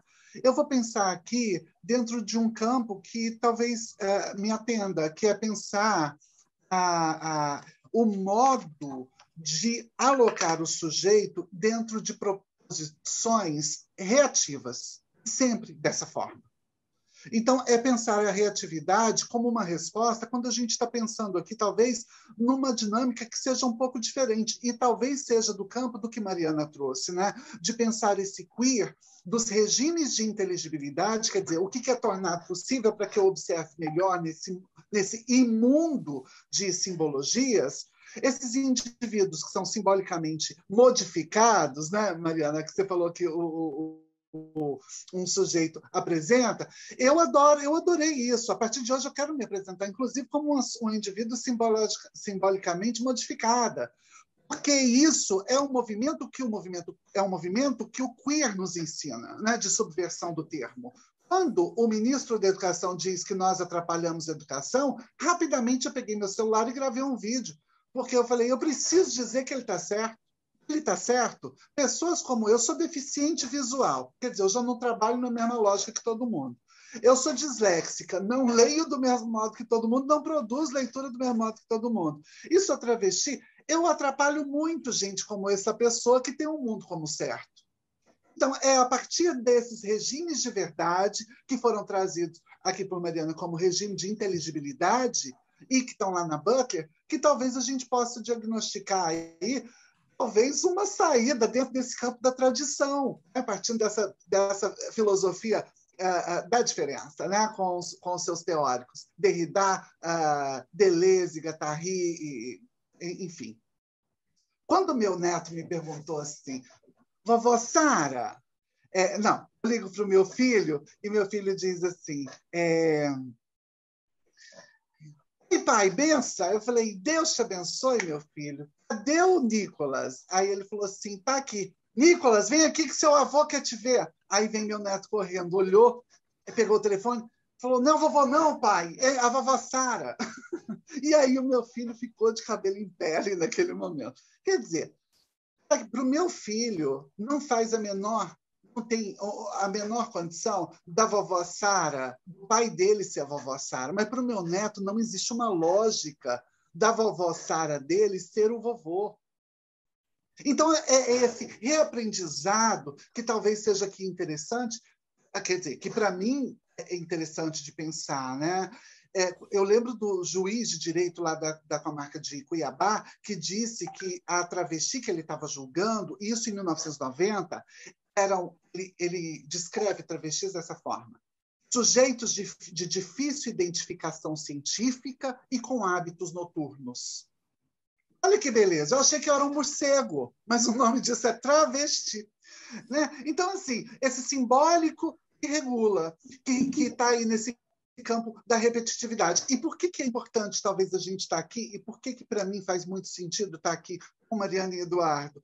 Porque a gente está trabalhando esse regime de inteligibilidade que é apresentado pela Butler numa intenção de modificação de citacionalidade para que a gente possa modificar a máquina da iteração. Então, percebam, quando eu sou inserida aqui nesse meio, a lógica de citação do sujeito, imagina, antes você podia citar o Eduardo e a Mariana, agora você pode citar a travesti Sara nesta mesa, em qualquer texto seu, inclusive, porque ela está dizendo que ela utiliza com o netinho dela uma lógica que subverte a política que dá esse combo da cultura da iteração. Estou utilizando esses termos porque às vezes fica longe do palpável, né? A gente poder dizer coisas que são tão óbvias. Quer dizer, meu neto ele não precisa saber o que a vovó tem entre as pernas para ele entender que é a vovó. Mas o meu filho precisa de uma constante lembrança do simbólico que lhe foi apresentado como homem de 30 anos que tem, que ele saiba quem ele é e que a vovó não é a vovó é o pai dele, que é o vovô. Tem uma lógica nisso. Agora, o que nos coloca o tempo todo em xeque é essa amarração que parece bem feita, né, Mariana? Parece bem feita, mas ela não é bem feita. Ela é tão mal feita que a gente precisa o tempo todo repetir para que ela crie potencialidade, para que ela tenha aderência, né? Então, dessa forma, se o Eduardo aqui der uma escorregada e falar fino, gente, mas parece que ele não é esse negócio, né? É um outro negócio aí que a gente não está entendendo. Se a Mariana tiver uma foto beijando a boca da namorada, aí também já é de uma outra qualidade, né? Uma pessoa de uma... Isso não é uma piada, isso é um evento dado, não é simbólico, ele é material quando se destitui uma presidenta do Brasil eleita, minha gente. Ela não é retirada do seu lugar por ser estocar vento. Minha conta de luz chegou, lembrei.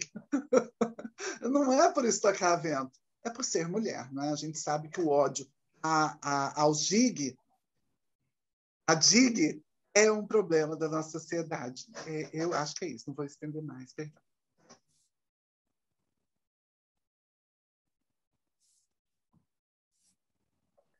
Responde depois a Mariana. Pode ser, eu vou falar rapidamente aqui, duas coisinhas, né? Eu pesquei de tantas perguntas, né? Eu pesquei duas para mim. Primeiro, a questão do incomum, né? Do incomum só surge quando há comparativos. Veja bem, o tipo de incomum que eu estou tentando trabalhar é exatamente aquele que impede a produção de comparativos. Quer dizer, a ideia de singularidade, né, a ideia de mania, no Fourier, por exemplo, ela é inteiramente ancorada numa deserarquização radical das experiências e dos saberes. Né? Uma frase lá na leitura do Barthes, né, no famoso Sai de Fourier-Loyola, que diz, inclusive, uma coisa muito interessante, que Fourier, que é esse socialista utópico da passagem do 18 para o 19, ele é um criador de língua, né? Ele é um produtor de inteligibilidade. Né? Uma coisa que aparece no Barthes muito interessante, para o Fourier, alguém que é especialista em abobrinha tem a mesma relevância de um especialista em Kant. Né? Se você pegar... E esse tema está presente hoje. Se você pegar um autor como Jack Halberstam, né? Tem um livro que está fazendo muito sucesso no Brasil, chamado Arte Queer do Fracasso. Né? Ele produz várias deserarquizações. A primeira delas está no título do livro, né? Transformar o fracasso em um valor. Né? Esse fracasso, essa quebra, né? Esse queer, no fundo. Né? Mas o primeiro capítulo do livro e a base do argumento dele é a ideia de baixa teoria, né? Que é uma subversão dos saberes, quer dizer, que é mais um movimento na direção de produção de novas epistemologias. Ora, o incomum é exatamente, quer dizer, e essa utopia dos incomuns é exatamente a possibilidade, né, de escapar, né, às injunções hierarquizantes, né, que, por exemplo, marcam claramente qualquer racionalidade identitária. Né? Toda identidade ela produz hierarquia. Né? Ela acaba se referindo sempre à hierarquia, porque ela define o pertencimento, define territórios de circulação, define campos de segregação e de exclusão. Certo? Então, é exatamente isso. Né? O incomum é para onde não há a comparação, não faça sentido, porque não há hierarquia. Né? Porque as hierarquias são sabotadas, não é porque elas tentam se estabelecer o tempo inteiro, elas tentam se cristalizar, que nem o nosso eu. né? Ele está ali com o seu poder de síntese o tempo inteiro. Então, temos aí uma guerrilha permanente contra as hierarquias, né? Então, essa é a primeira coisa que eu queria responder. A segunda, eu vou pegar uma frase de uma pergunta que, assim, para além das identificações. Eu não acredito que seja para além das identificações, eu acredito que seja para além das identidades. Eu vou me permitir fazer uma ousadia, eu vou dizer que a nossa leitura, né, das identificações no Freud, ela é muito marcada, né, pelo texto da Psicologia dos Grupos e Análise das Massas, né, onde o Freud faz um resumo ali das identificações, muito marcada, né, como diz o Philipp van Hout, né, pela introdução e pela centralidade do Édipo, né? Então, você tem uma teorização pequena, né, da identificação, muito centrada em um processo de desenvolvimento, que tem um grande risco de ter efeitos normativos, né? E a identificação perde, me parece, algo da sua potência. Na minha fala, né, eu fiz uma referência à identificação da interpretação dos sonhos, onde ela é um mecanismo de efeitos contingentes, né? Onde você se liga ao outro por um traço, né? Pela fragilidade de um traço, né?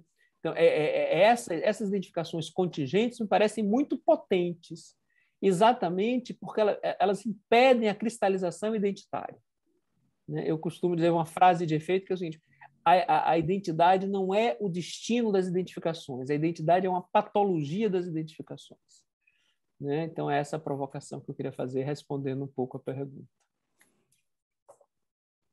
Sua vez, Mariana Ponto.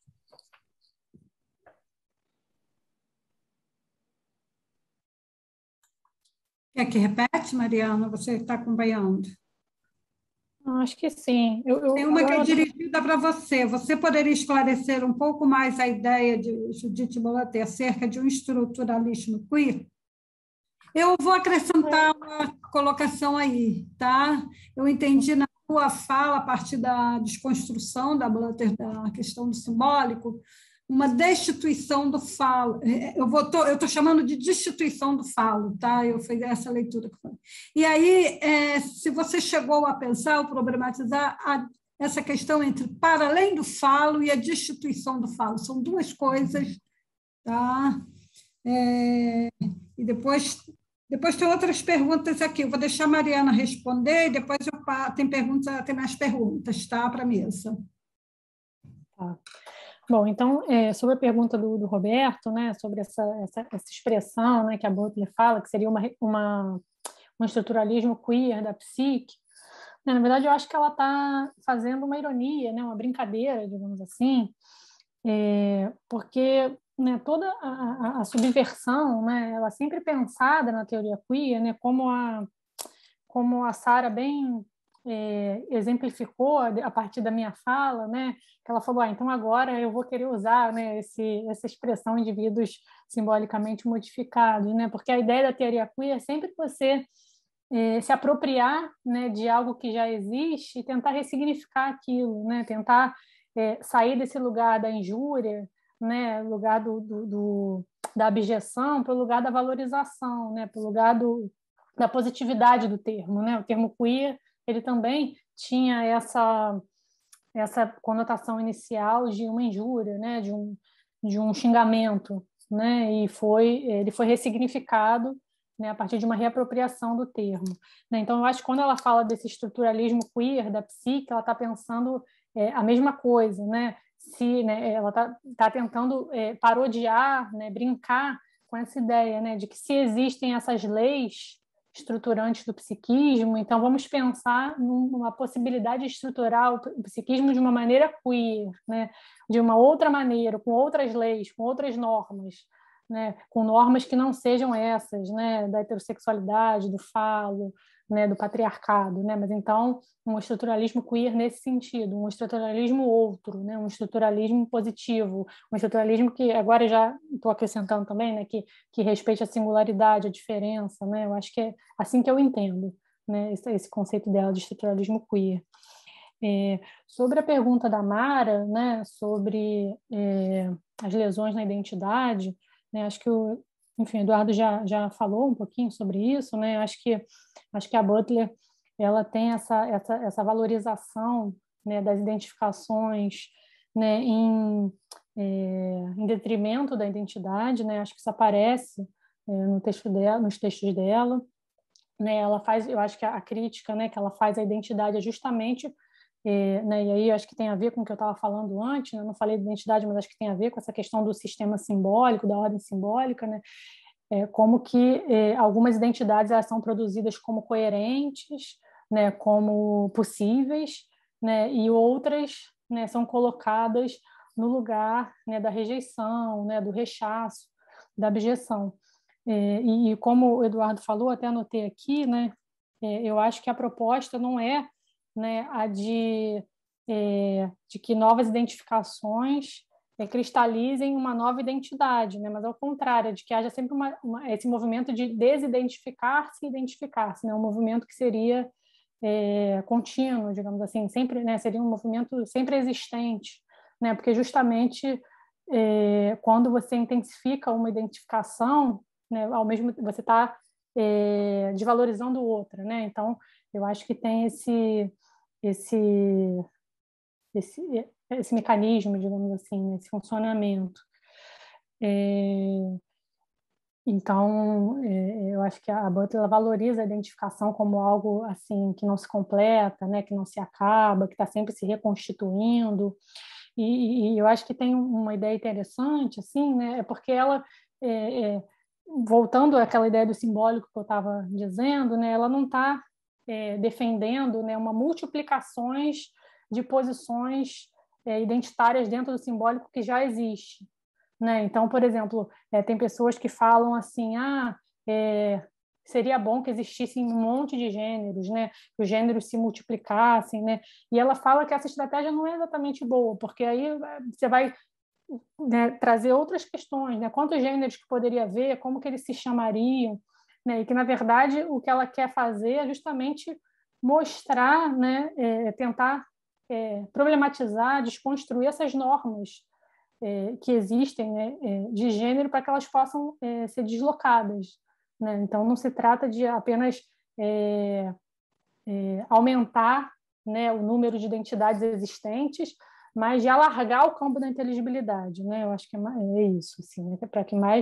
Para que as identificações, para que mais identificações possam ser consideradas legítimas, né? Quando ela pega a ideia do Freud de melancolia, né? Ela vai falar de melancolia de gênero e ela pega também a ideia de forclusão do Lacan. Ela está falando disso também, né? De como que certas identificações elas são foracluídas a priori, né? Não são nem tidas como uma possibilidade, né, para os sujeitos. E isso ela chama de uma melancolia, né? Então eu acho que a ideia é essa, né, da Butler, valorizar essas identificações que não se cristalizem nessa patologia da identidade que o Eduardo falou, né? E a Nelma, eu acho que é diferente, né? Essa estratégia da destituição do falo, como você nomeou, que eu acho que a gente pode usar essa palavra mesmo, e essa estratégia do para além do falo, né? Porque eu acho que o para além do falo, né, como eu tentei falar na minha apresentação, né, quando a gente, né, muitos autores que tentam responder assim às críticas da teoria queer, a psicanálise, né, a psicanálise lacaniana, né, muitos autores trazem esse argumento, né, de que quando o Lacan propôs a sexuação a partir de duas modalidades de gozo, né, ele teria de alguma forma se distanciado do falo, ou teria diminuído a importância do falo, quando ele não fala mais de ter, ou não falo, mas de um gozo que vai além do falo, né? Coloca o feminino nesse lugar, do além do falo. Mas eu acho que o que a Butler está criticando, né? Eu acho que tem outros autores, enfim, que também criticam isso, né? Que o para além do falo, você continua, né, tendo o falo como uma referência, né? E acho que o que a Butler está tentando mostrar, né, é que haveria outras formas de subjetivação, né, em que o falo não precisasse ter essa referência central, né? Então, essa destituição do falo, como você falou, seria diferente, né? Seria, digamos assim, uma estratégia mais radical, nesse sentido, assim que eu entendo. Acho que eu queria falar uma coisa que talvez nos ajude a pensar, inclusive, não. Acho que eu sinto falta, talvez, de uma psicanalista preta aqui, sabe? Para a gente poder realmente falar de identidade, assim, sabe? Por outros pressupostos, porque é claro que a gente entende a Gayatri Spivak, ela vai trazer um conceito muito interessante que chama essencialismo estratégico, né? Ela vai falar que a gente utiliza desse essencialismo estratégico para produzir política pública, por exemplo, para produzir realidade, para produzir uma série de coisas. O que eu fico pensando é assim, que a gente, o mundo, esse mundo, e por isso talvez a gente fale do imundo, né? A gente parte do pressuposto do falo, como foi dito aqui pela Mariana. Então, esse falo, ele tem esse simbólico todo pronto. Ele encontra o mundo pronto, né? Então, talvez pensar o imundo talvez nos ajude a pensar outras formas de estar no mundo, né? O que, para mim, faz muito sentido, porque, assim, é quase que desconfortável quando, por exemplo, uma pessoa cisgênero, e eu penso que deve ser igual para uma pessoa preta, né? Nós três aqui talvez falarmos desse não compilado, né? De raça, por exemplo, da branquitude, né? que nos toca de alguma forma. O que eu estou falando? O Preciado, inclusive, acho que fala isso lá no apartamento em Urano, né? Que ele pediu para Urano. Eu ainda estou aqui em São Pedro da Aldeia. Olha que beleza. E ele vai falar disso, né? Que tem uma pessoa preta na imigração de um outro país, ela atende ali a uma marca muito específica, a não se falar de identidade. Então, talvez, assim, precisamos entender isso, né? Eu acho que o Foucault faz esse trabalho muito bem feito, quando ele fala não vamos, né, nos colocar dentro de caixinhas. Mas Deleuze mostra isso com o rizoma. Ao contrário, vamos produzir muita caixinha, até que a gente quebre tudo.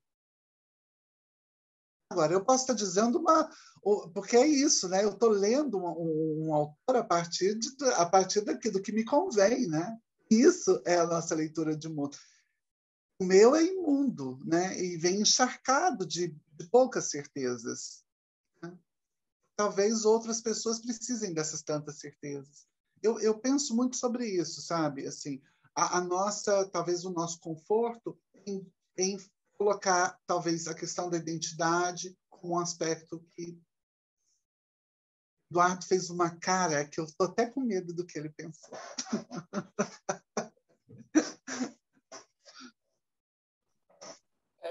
Não, o que eu pensei foi, eu me lembrei de uma coisa que eu adoro repetir, que é uma frase que eu aprendi no Law and Order, Special Victims Unit, aquele seriado americano. Quem me conhece já me ouviu falar isso, que aquela detetive entra toda séria, né, na casa de uma mulher exatamente negra, mais velha, pobre, né, enfim, à procura do neto dela, e ela diz, meu neto é inocente. Aí a Olivia, que é a detetive, fala assim, não se preocupe, nós encontraremos a verdade. E aí a senhora olha para ela e diz, minha filha, eu tenho muita admiração pelos que buscam a verdade e morro de medo dos que a encontraram.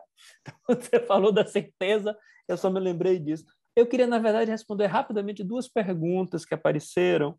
Uma é do Ricardo Vaz, né, que eu acho importante responder, que ele pergunta assim, para atender, acompanhar, aprender, sentir com Ferenc, pessoas trans, é preciso uma especialização. Eu queria dizer que eu, pessoalmente, sou radicalmente contra a ideia de uma clínica da transexualidade, como sempre fui contra radicalmente uma ideia de uma clínica da homossexualidade. Quer dizer, isso supõe isso acaba por supor não uma prática clínica cuidadosa, mas uma estrutura particular a ser tratada, né? Quase como uma doença ou uma patologia. Então, eu sou radicalmente contra essa ideia. Eu acho que para você atender pessoas trans, você precisa daquilo que você precisa atender para atender qualquer pessoa, né? É óbvio que alguns casos são mais difíceis porque são pessoas mais diferentes, né? Como diz o Terry Eagleton no seu estudo sobre ética, o problema são os desconhecidos, né? Os conhecidos a gente trata bem, a gente consegue ter senso ético, agir bem, né? O problema são os desconhecidos. Então, como lidar com o desconhecido? Agora, lidar com o desconhecido devia ser uma condição fundamental da psicanálise, da posição de analista, essa posição de hospitalidade, essa posição de abertura para o outro, para aquilo que é o inconsciente, o imprevisível, o incognoscível, né? É isso, a alteridade radical, né? E isso, aproveitando a conversa que a gente teve com a Anne Pellegrini, pode ter uma conotação mais pragmática, né? Com a sua alma americana, que é assim, isso significa estar aberta à interrogação de outros saberes, né? A gente pega textos dedicados à questão trans na psicanálise que não citam nada do que se debateu em estudos de gênero há 30 anos, né? Eu tenho uma contagem que eu fiz de um artigo que fez muito sucesso, não vou citar o nome para não fazer propaganda, né? De um artigo que saiu há pouco, fez muito sucesso em 2019, 2020. O sujeito cita 5, das 15 citações, 10 é ele mesmo, ele se cita o tempo inteiro, né? Depois ele cita 5 outros autores, todos são psicanalistas da sua própria escola, né? Não tem nada de fora, de um fechamento absoluto.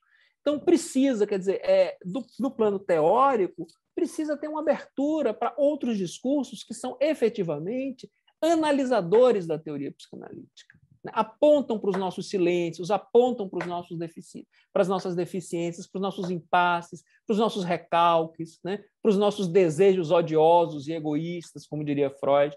Né? E do plano de vista subjetivo, analisar a contratransferência, né? Se colocar em questão.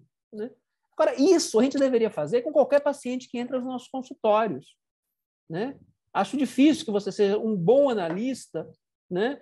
Para algumas pessoas só. Né? É óbvio que tem formas de existência com as quais você consegue trabalhar melhor, tudo bem, sabemos disso, né? A nossa prática nos ensina isso. Mas a ideia de uma especialização, de uma especificidade, né? Aliás, esse é um problema, essa é uma questão que a gente trabalha. Qual é a singularidade dessas experiências? Por que elas são tão importantes? Eu acabei de gastar alguns anos da minha vida tentando responder isso no livro. Mas, enfim, né? Esse é um problema com o qual a gente tem que lidar, mas a resposta certamente não passará por uma clínica da transidentidade, ou da transgeneridade, ou da transexualidade. Né? Isso realmente é uma coisa que eu acho quase da ordem do abominável. Mas a segunda pergunta é a pergunta da Mara sobre a mania e a ofensa em Butler.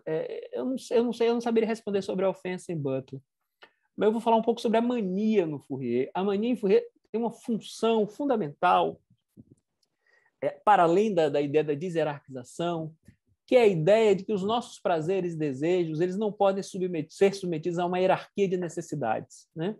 O Pierre Klossowski, um texto genial sobre Sade e Fourier, em que ele diz o seguinte: a primeira forma de repressão e de dominação dos nossos corpos e desejos é a produção de uma hierarquia de necessidades. É quando transformamos desejos em necessidades. Ora, a mania é exatamente o registro do supérfluo. Né? É óbvio que você vai ter leituras mais contemporâneas, a ideia de gozo em Bataille. No Fourier é absolutamente supérfluo. Você organiza uma comunidade, uma cidade, um aglomerado de pessoas em torno da manteiga rançosa. Então você tem a comunidade dos adoradores de manteiga rançosa. Quer dizer, é da ordem do ridículo. Né? É de uma intimidade absoluta, prosaica, banal, promovida a elemento fundamental do laço social. É para isso que a mania serve. Né? Ela produz essa hierarquização e ela produz essa resistência à ordem da necessidade. E por isso ela é tão valiosa no Fourier. Eu só queria dizer isso. Obrigado. Queria falar só uma coisa. Samra, eu acho muito bom que está correndo debate assim na mesa.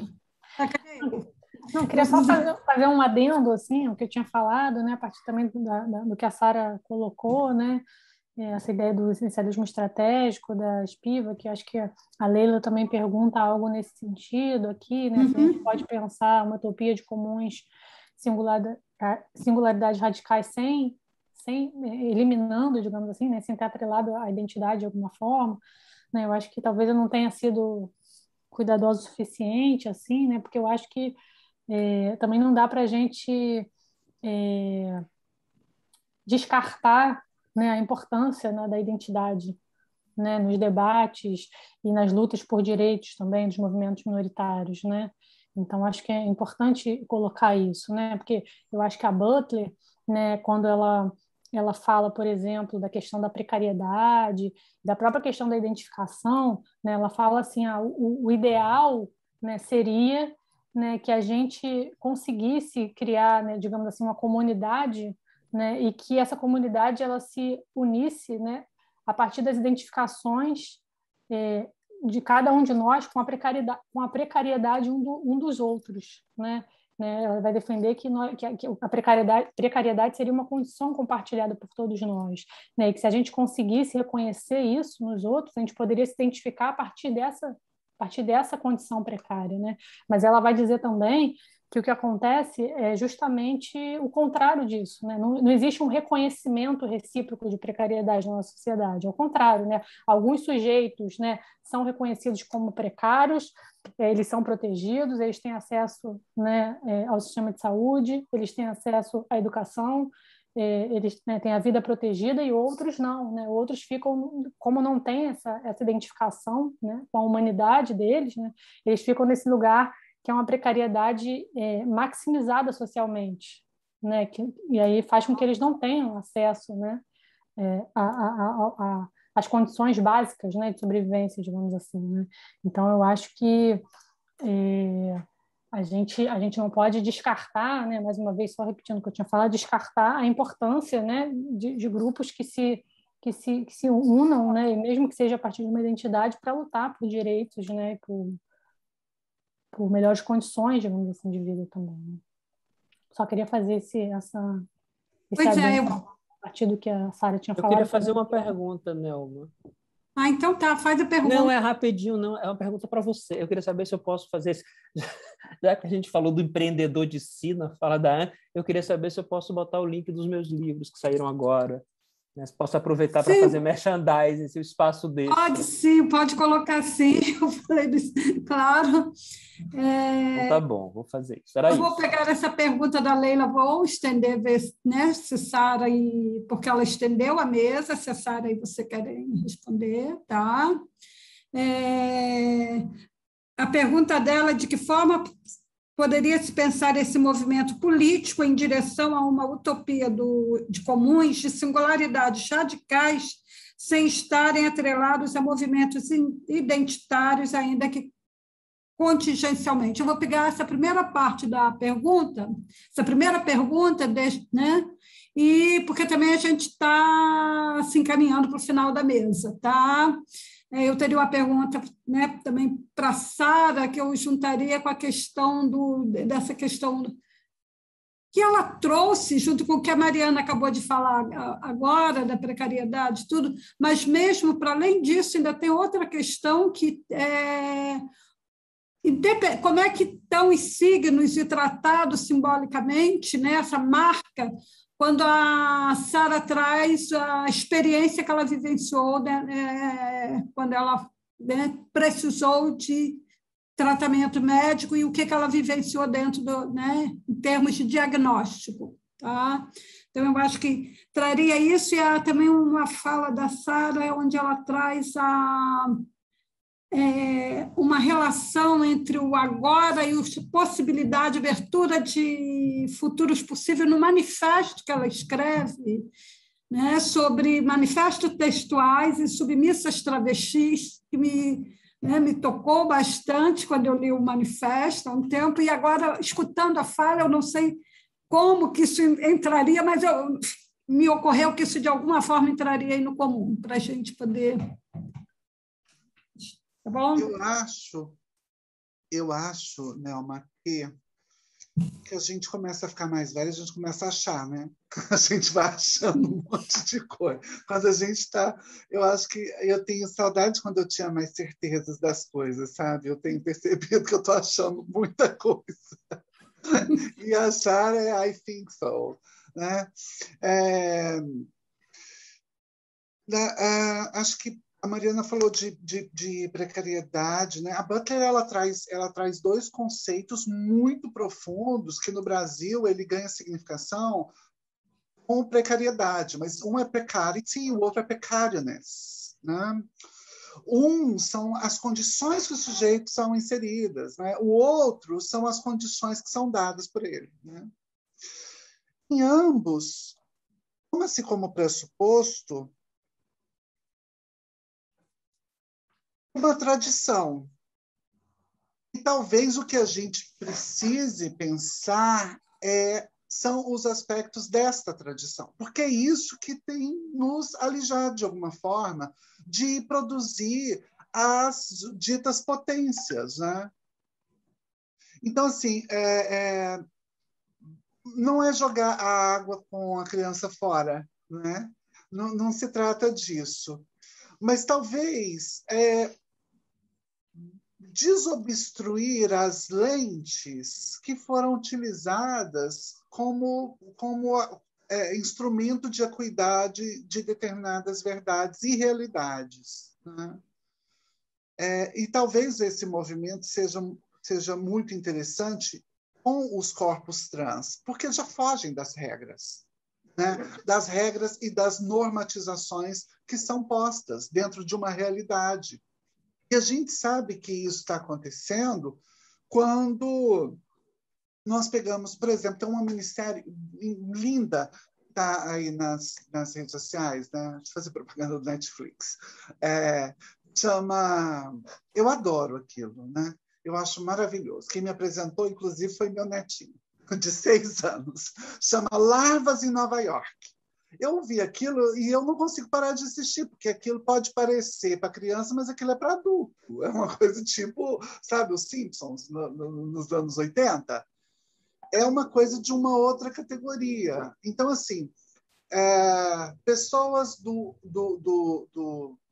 de uma outra cultura, né, vão problematizar uma cultura americana. É uma produção oriental, é uma produção, se não me engano, chinesa, não me lembro agora, mas que contextualiza a vida em Nova York, a partir de larvas. É uma outra realidade. Eu acho que isso talvez seja a nossa função, sabe? Com todo esse aparato desses caras incríveis, eu acho um Freud um cara incrível, né? Eu acho o Lacan um cara foda, né? Com seu trabalho. Como eu acho Pitágoras desenvolver a fórmula, sabe, o quadrado da hipotenusa há 5.000 anos atrás, sabe, antes da calculadora, fazer um negócio daquele. São caras incríveis que faziam um trabalho. Mas eu acho que nos falta essa... Eu não queria utilizar competência, porque eu caio nesse engodo desse mesmo governo, né? Mas eu acho que a gente queria que, sabe, uma coisa maior de observar a nós mesmos dentro dessa história. Eu acho que quem fala isso muito bem é esse cara aqui, de alguma forma. Chama Silvio Galo. Ele fala de um negócio interessante que talvez seja repensar a história, a governamentalidade, o modo governamental da nossa história sob outras lógicas, né? Outros modos, outros arremedos. E assim, é produzir um bolo de novo. Não sei se eu estou sendo simplista, mas é produzir um bolo de novo, sabe? Vamos usar... não tem como fazer bolo sem ovo e farinha, talvez com água e leite. Então, a gente modifica ali os instrumentos ou a ordem deles, né? Porque talvez esses caras já tenham pensado nisso. Eu, quando vejo Foucault falando de Herculine Barbin, sabe, eu não sei se eu tenho, hoje, com tantos instrumentos que nós possuímos, interfaces e aplicativos, se eu teria a competência, né? o mínimo de qualidade para ir lá e fazer alguma coisa que se assemelhe àquilo.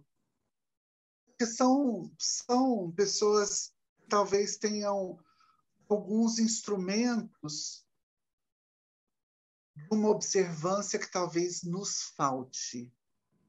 E talvez Eduardo tenha mostrado isso e nos mostre isso, talvez em muitos dos seus textos, sobretudo esse livro dele que está lá na editora Queer, do meu amigo Gilmaro, que é isso, é sair desse lugar de poder, né? Eu fico imaginando isso. Um homem com tantas marcas dentro e com tantos privilégios dentro da cisgeneridade, se colocar para complexificar a si mesmo, que é fácil me complexificar. Falar de homem que faz sexo com homens, falar de mulher que faz sexo com mulher, falar de travesti, de pessoas trans. mas colocar-se ali em xeque e ver esses arremedos que produzem realidade na sua vida, talvez essa seja a nossa maior complexidade, porque você é um produto dessas certezas, né? E aí eu repito o que eu disse no início. Olha para o seu cabelo, olha o perfume de homem que você usa.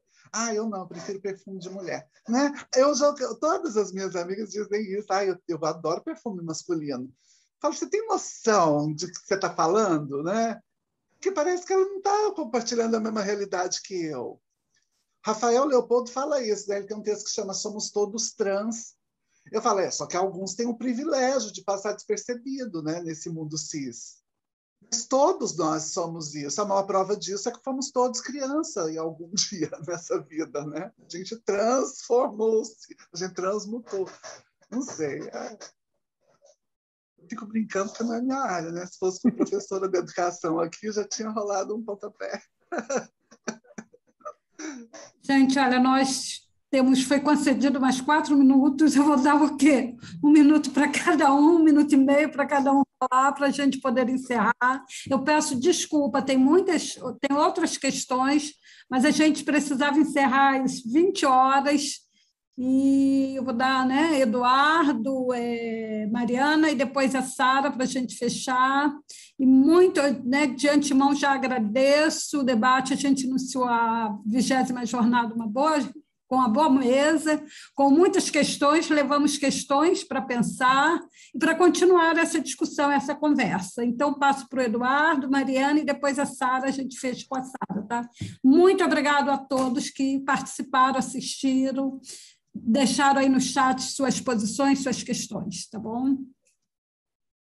Eu vou começar dizendo para a Sara que aqui em casa a gente usa um perfume feminino muito metido da Chanel, mas que chama Coco. A gente se diverte muito com isso, entendeu? Só queria te dizer isso. Não, mas eu queria responder uma pergunta, eu tenho umas perguntas que eu acho que são importantes responder. É uma pergunta da Mariana, que diz assim, compreendo que há uma resistência dos psicanalistas em acolher revisões das teorias da Santa Igreja da Psicanálise, como se fosse possível uma teoria se explicar nela mesma sem nenhuma possibilidade, como disse a Anne, reavaliar o lugar da nossa própria obediência. Concordo que não possa haver uma clínica que patologize a diferença, mas acho que a gente esbarra aí num problema das formações de psicanálise. Como a gente pode repensar os lugares de transmissão da psicanálise de modo que a diferença encontre reverberação e representação? Eu queria dizer assim, eu não vou falar criticamente, não vou falar positivamente. Acho que há uma potência enorme no momento que são as universidades, né? Eu sou radicalmente contrário à ideia de que não se formam analistas na universidade. A universidade é exatamente um espaço de transformação da psicanálise de uma potência enorme, porque ela está formando analistas jovens, analistas negros e negras, analistas gays, lésbicas, trans, né? Eu acompanhei remotamente uma mestranda em psicanálise que fez a transição durante o mestrado, né? Então tem coisas muito interessantes acontecendo na universidade, né, que sabotam esse modelo vamos assumir neoliberal de formação, né? Esse modelo Herbalife de formação, em que eu vou pagar uma fortuna para um dia eu poder cobrar uma fortuna, certo? E é nesse sentido também que eu tenho muito orgulho de fazer parte da rede EBEP, embora não seja do EBEP do Rio, né, por ser uma instituição que se recusa a fazer formação e ceder a esse modelo Herbalife, né? Então, mas eu acho que a universidade é efetivamente um espaço revolucionário para a psicanálise. Eu acho que em grande parte, talvez em 90%, a universidade seja responsável por 90% da importância que a psicanálise brasileira tem hoje, né? A gente, enfim, vou fazer uma maldade aqui.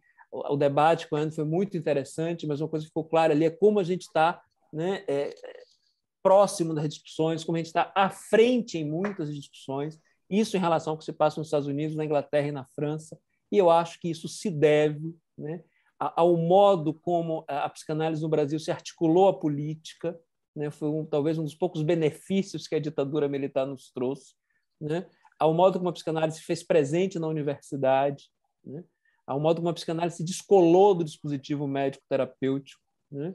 Enfim, então graças a Deus, a gente pode pensar em outras questões que não o preenchimento do CID no formulário para que o seguro pague, né? E isso faz uma diferença enorme, né?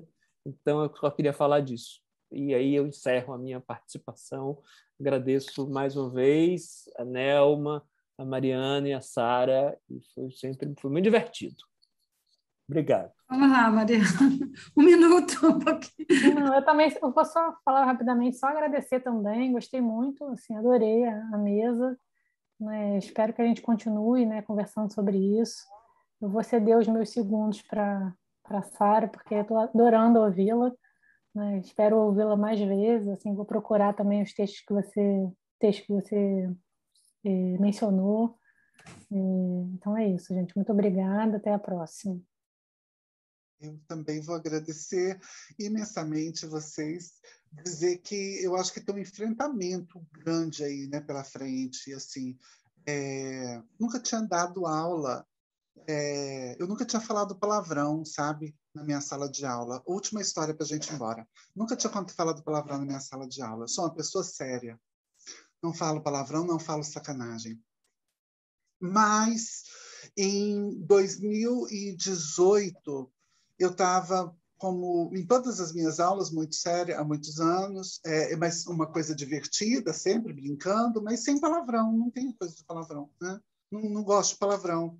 E eu dou aula de inglês e meu aluno chegou me perguntando sobre uma forma bizarra, né? uma forma sadomasoquista de fetichizenta, né? Um negócio assim.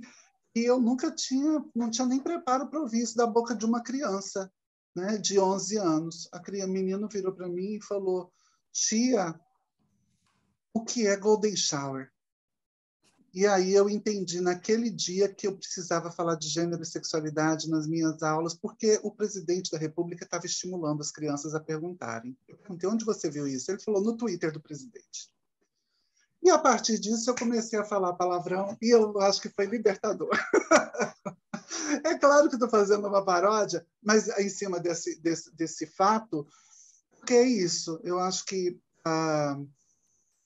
nós estamos sendo convocados e convocadas a repensar as nossas vidas. Eu fiz formação estava contando hoje, de 152 juízes federais no Brasil.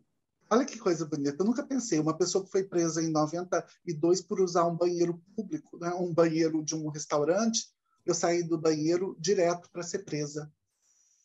E aí, hoje eu estou fazendo formação de juízes, pensando, sabe, como o mundo dá volta, né, minha gente? Olha que engraçadinho isso. E isso só é possível a gente como vocês aqui, né? E a gente está chegando ao final e eu vejo que tem 100 pessoas aqui ouvindo. Eu falo, o meu programa é um programa desse tamanhozinho dentro da TV 247, mas que semanalmente eu falo para 20 mil pessoas. Em tempo real, 10 mil. Grande. As pessoas estão entendendo o que elas querem ouvir e o que a gente está falando. Alguns de nós estão falando disso há mais tempo, né? Uns com o corpo, como eu, outros com a caneta, como Eduardo, outros com tantas coisas como Mariana, né? E outros possibilitando essa porta, enlarguecendo essa porta, como Nelma. A todos que estiveram aqui até agora, eu quero dizer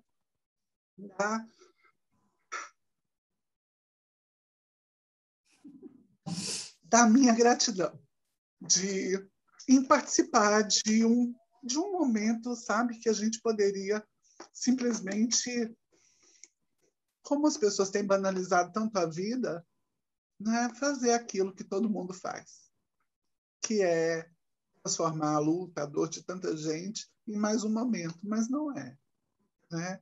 Esse aqui pode ser o nosso momento, mas esse pode ser o último momento de tanta gente. Que bom estar aqui com gente comprometida. Muito obrigada.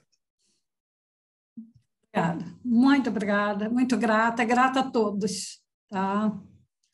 Obrigada, Sara, muito obrigada, emocionada aqui. Tá? E vamos nos encontrar por aí, conversar, trocar ideias.